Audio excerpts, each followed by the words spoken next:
Да, він похрипує. Солома плесневая. 15 року склала спів.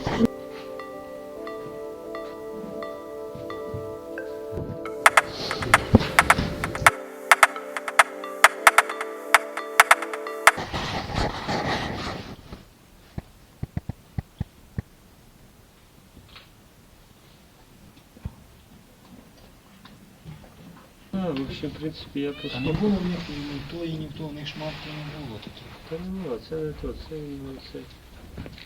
А ви кажете, що його коли ганяли? Я собі от так, от всі ті троє коней, що вона Настя от, з ними займалася, і вони всі готові. Ну, Габріель, Да, він похрипує. Габріель вже давно це слаба. Угу. А вони з ними займалися тільки в манежі чи десь ще брали їх кудись? Манежі тільки. Вони, правда, змучували. Але Да, він похрипує.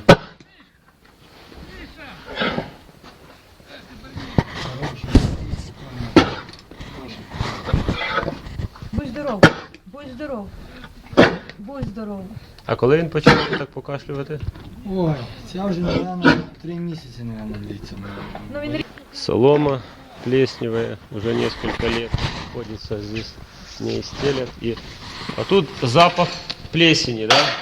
Вот заходишь, она Ти розумієш, дивись. плесени и пыли. Да, уже 2 случая обструктивного хронического заболевания легких на этой конюшне. Орловська порода дурнова. Я тут поки не гарно, що... Стій! Стійка!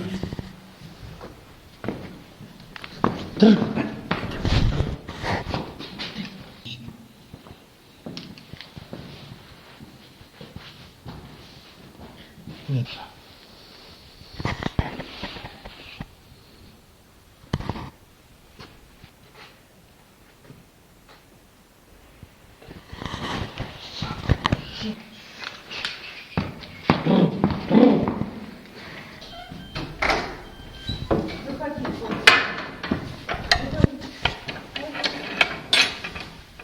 Ну то, що може сидиш і ти душ, чи ти так все може. Ні, може просто якась друга стадія ще хвороби цієї. Ось аж пиль пішла. Потрусився і пиль. з ним. 3 роки я тут, з 15 року склала спів. Друзья, кто досмотрел до этого момента видеоролик, то я хотел бы подвести итог сегодняшней поездки. Ну, во-первых, есть определенная предыстория. Уже 2 лошади выбыли с симптомами хронического обструктивного заболевания легких и эмфиземы легких. Вот. И связано это с рядом факторов. Вот. Это пыль, прежде всего, факторы аллергены. Это основные факторы. Это пыль, прежде всего, это пыль, пыльная конюшня. И эту пыль можно видеть на стенах, на лошадях, вот, кругом на потолке.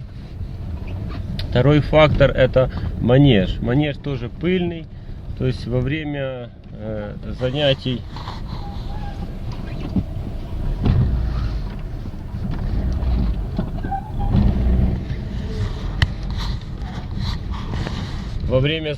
якобы этот манеж увлажняют, но по факту неизвестно ли это так. Но во время прогулок ежедневных, когда чистят денник и выпускают туда жеребцов, конечно, его никто не увлажняет. Вот, потому пыль и еще раз пыль.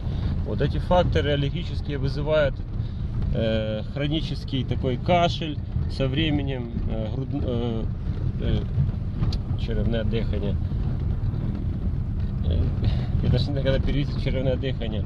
Ну, короче, дышит животом, конь дышит животом, мышцы напряжены, дыхательные движения такие прерывчатые, такие уже в таких стадиях поздних, такие прямо как спазм идут кашель сухой, выделений никаких нету, реакция на дегельминтизацию отсутствует, то есть проводится дегельминтизация, лучше коням не встает. Тоже касается и антибиотикотерапии, применения нестероидных противовоспалительных средств. Вот. Вот такая ситуация. Некоторое улучшение есть после применения кортикостероидов. Вот. Другой терапии, в принципе, здесь не проводилось. Вот сейчас я буду пробовать этих коней лечить. Вот. Конечно, хронический обструктивный синдром или эмфизему невозможно вылечить так, но можно поддерживать состояние здоровья лошадей. Будем пробовать. Даст Бог, у нас что-то получится.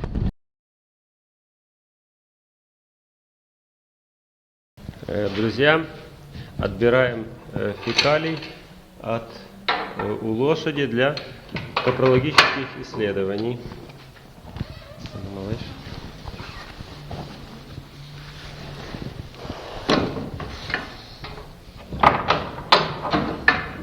Старайтесь отбирать, конечно, свежий фекалий, чтобы он был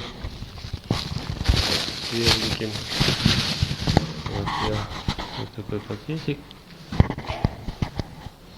Отбираем фекалий.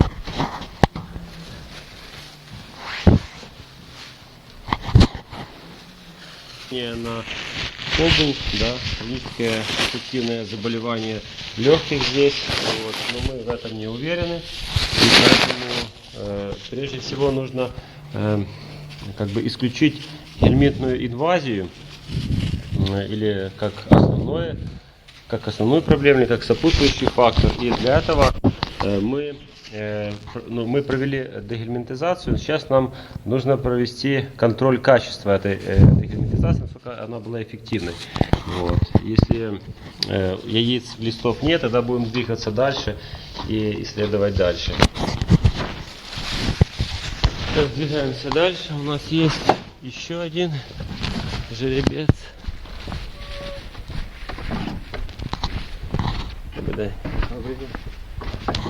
Треба відібрати аналіз скала. А де той ще жеребець, що кашляє?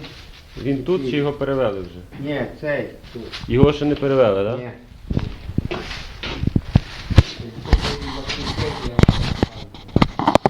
Угу. Цей і... Хороший, стій. Тільки що. Ще гаряче. Гаряче ще. Ще О, гаряче, так. то що надо. Ми то брали фото, я не знаю, коли його Угу. Я, друзья, отобрал пробы фекалия, свеженький фекалий, для исследования на яйца гельминтов. По результатам исследования будем принимать решение о лечении. Сегодня лошадкам лучше уже значительно. Вот, думаю, что все будет хорошо.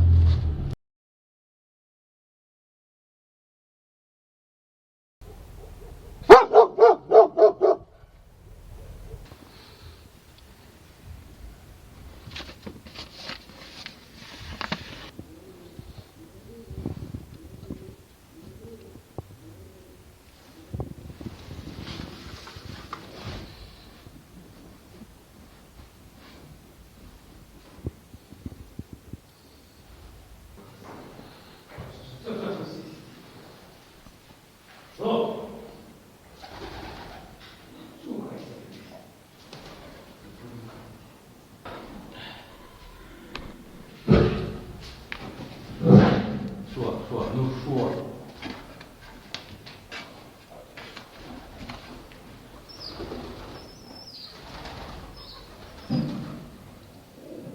Добре.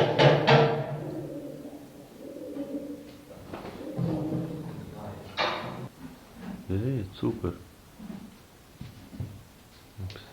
Почув щось не пориться.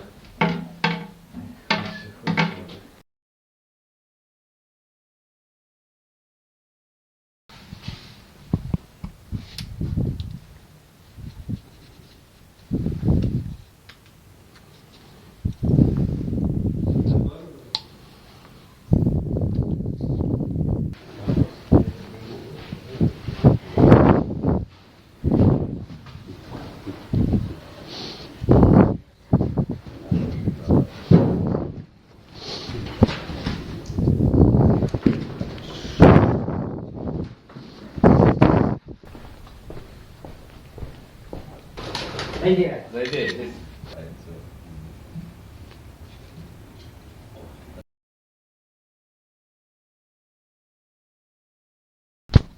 Друзья, как сказал только что Конюх, что после инъекции дексаметазона пролонгированной этой формы, вот, кони еще буквально до вечера покашляли. Веселий став. Веселий, да? Да. Як ви кажете, вкололи до вечора, ще кашляли, а потім... Ще там може пару разів, на другий день рано. Бо я вже сказав, що не старший якраз, бо я мінявся, казав, що Мгм. старший, Не кашля. І апетит покращився, так? Да? Так, так, так. І апетит покращився. Довольно краще. Краще став їсти. Так, то що, порахуємо. Візьмемо їх, обробимо також. Цих решту коней. Друзья, можно подвести итог нашего лечения. Значит, коротко просуммируем, да, что произошло. Действие скармливания и подстилка плесневой соломой. Вот вы видите.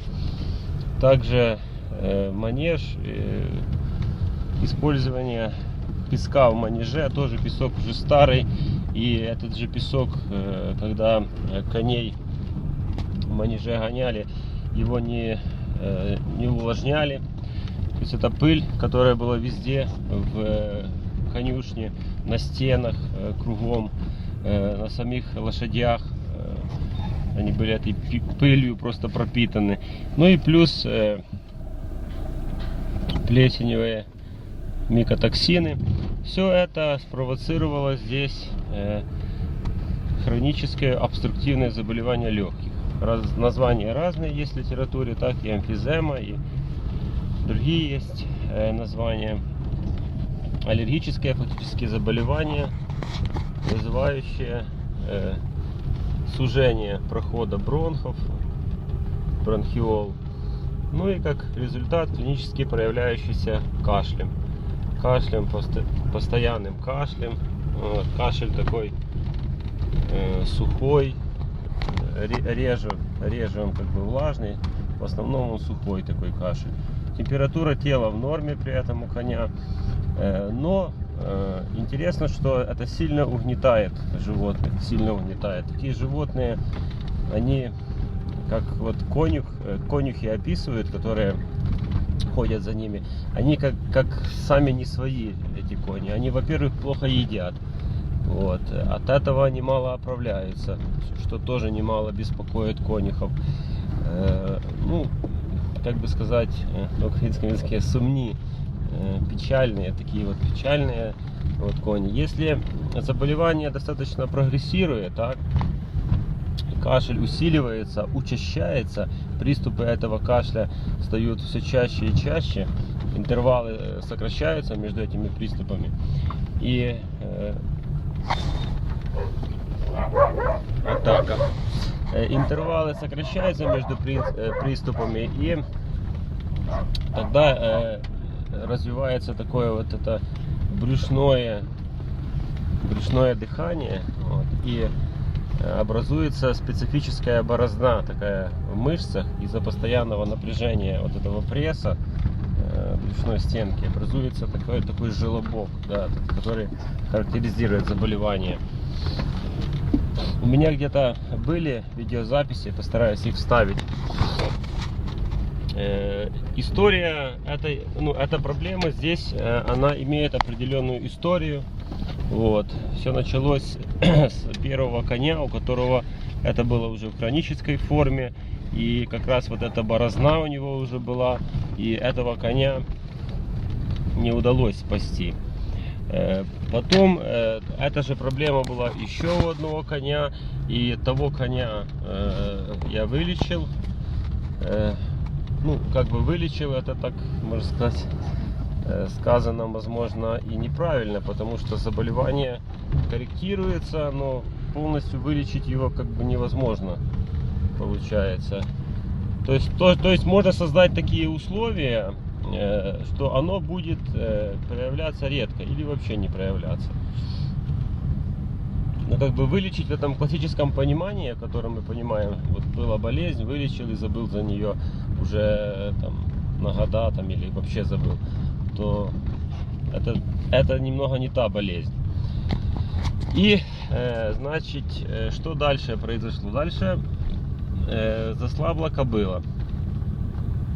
Это были жеребцы, один жеребец заслаб, он выбыл, потом заслаб жеребец еще один, мы его пролечили, потом, значит, заслабла кобыла.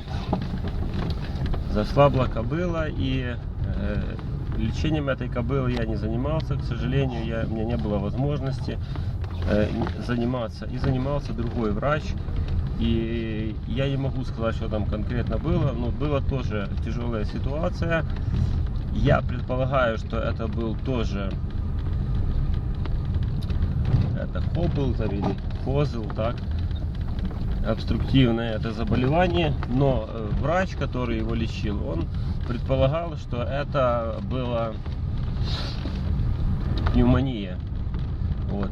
Ну, возможно, это и была пневмония, я не знаю. Но факт того, что все лечение, как мне рассказали, было направлено на лечение пневмонии. Что, конечно же, не дало никакого результата. Антибиотикотерапия и так далее. И кобыла выбыла, ее дорезали. Ну, как выбыла, ее не дорезали, она выбыла. Просто на мясокомбинат ее отправили. Наверное. Я не знаю там этих тонкостей, я не присутствовал. И вот опять двое жеребцов заболели. Зная уже историю, как сказать, анамнез, зная этого хозяйства, я даже не сомневался, что это козел. Но мне было интересно еще сделать капрологию, я сделал капрологию, и освободить организм от гельминтов, потому что ведь сами гельминты тоже фактор, который способствует развитию аллергических состояний в организме. Потому перед тем, как взяться лечить обструктивное заболевание, так я решил сделать капрологию, посмотреть, есть ли гельминты. Гельминты действительно оказались, странгилоиды там были. И провел дегельминтизацию. Я использовал шприцы гельмисан. Провел дегельминтизацию, и, соответственно, после этого, когда я сделал еще одну капрологию и уже убедился, что гельминтов нету, тогда стал вопрос лечения обструктивного синдрома. Количество препаратов, как бы сказать, для лечения этого заболевания специфических не так уж и велико. Фактически это 3 группы препаратов, вот, из которых тот же вентрипульмин, вот, и бронходилататоры, так, они достаточно, их не просто достать, и это очень дорогие препараты, очень дорогие, даже для такой конюшни это, ну, очень дорогие препараты, поэтому у нас остались только глюкокортикоиды, значит, и в частности дексаметазон. Здесь задача была подобрать препарат, так, который бы учитывал минимальное количество подходов к животному, так, инъекций, потому что жеребцы такие как бы неспокойные и особенно желания получать инъекции не имеют. То есть минимальное количество вторжений, да, минимальное количество инъекций. Вот. И из таких препаратов более оптимальным форма дексаметазона, которая называется изоникотинат. И препарат, значит, это кортиксон ретард. Препарат, в принципе, на рынке есть, слава богу, испанская фирма Сива. И достать его можно было, да. Цена такого флакона у нас сейчас 455 гривен. плюс пересылка, где-то около 500 гривен находится такой флакон этого препарата. Ну вот и мы начали лечение. Вот, сделали одну инъекцию, так как в литературе тот же Робинсон болезни лошадей показывает проводить такую обработку каждых 3 дня. Вот, я решил попробовать, а в инструкции к самому препарату мы читаем 10, даже 14 дней действия препарата, или в общем, в принципе, одноразовая инъекция для курса лечения. Я решил попробовать не спешить. Обработал этих лошадей и наблюдали за их состоянием. Если бы на 3-й день был бы кашель, я бы его снова применил. Так как кашля не было, пока мы решили, что мы не будем его так часто применять, как прописывает Робинсон. Мы будем его применять по потребности. Вот. И саму картину вы, в принципе, слышали, как улучшилось. Конюх рассказал, это специально ответственный человек, который следил. Он сказал, что еще к вечеру был кашель, потом этот кашель постепенно ушел. Еще один жеребец, у которого была более выраженная форма, немного пофыркал, да, очистились легкие, так сказать, от слизи. Вот. И все, кони изменились сами, у них уже на 2-й день улучшился аппетит, они стали такие более веселые, более энергийные. Вот. И на данный момент мы уже от инъекции прошло у нас уже 5 дней прошло от того дня, когда я провел инъекцию. И слава богу, состояние лошадей удовлетворительное, я даже сказал хорошее. Но в дальнейшем наблюдаем и смотрим. Дальнейшее лечение или коррекция этого состояния зависит опять же, от воли самих хозяев, которые прислушались. Сейчас заменят песок, будут его увлажнять, провели побелку полностью всей конюшни, убрали пыль. Много сделано для того, чтобы убрать аллергены. По соломе тоже они стараются отбрасывать эти внешние тюки и брать более глубокие тюки, хотя это, мы прекрасно знаем, что плесень проникает достаточно глубоко, и какая-то часть все равно есть даже в самой глубине. В данной ситуации все равно выхода другого нет, но в новом сезоне, я думаю, учтутся все эти моменты, чтобы убрать максимум аллергены с конюшни. И дальнейшее применение таких препаратов, как вентрипульмин и бронходилататоров.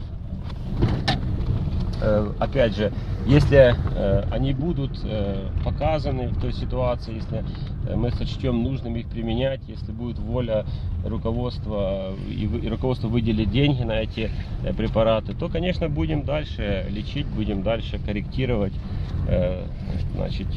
состояние это. А пока маленький такой локальный успех, локальная победа. И надеюсь, в дальнейшем будет все хорошо. Друзья, если это видео вам понравилось и стало полезным, делитесь с ним, обязательно ставьте лайки. Если вы уже подписаны на мой канал, не забудьте нажать на колокольчик, чтобы к вам регулярно приходили уведомления о наших новых видео. Также, если вы еще не подписаны, подписывайтесь и ставьте колокольчик, ставьте лайки, оставляйте ваши комментарии. Что касается хронического обструктивного заболевания или хронической обструктивной болезни легких, очень интересно будет узнать опыт профессионалов в сфере коневодства, кто более глубоко этим занимается, потому что мой основной профиль это все-таки крупный рогатый скот. И в меньшей мере, сейчас мы овцами начали заниматься. Лошадьми я всегда занимался лошадьми. И всегда старался подойти к этому максимально профессионально. Но ввиду того, что просто количество таких случаев у меня ограничено. И количество лошадей, с которыми я практикую, тоже достаточно ограничено. Поэтому физически просто невозможно иметь широкий опыт в этой сфере. Но те, кто регулярно работает с лошадьми. Очень интересно будет услышать ваши подходы к лечению или коррекции хронического обструктивного заболевания легких. Вот. И в общем, в принципе, о других заболеваниях лошадей тоже интересно, потому что сфера интересная, но как специалистов немного в этой сфере, да, в Украине так совсем немного. Друзья, берегите своих животных. До свидания.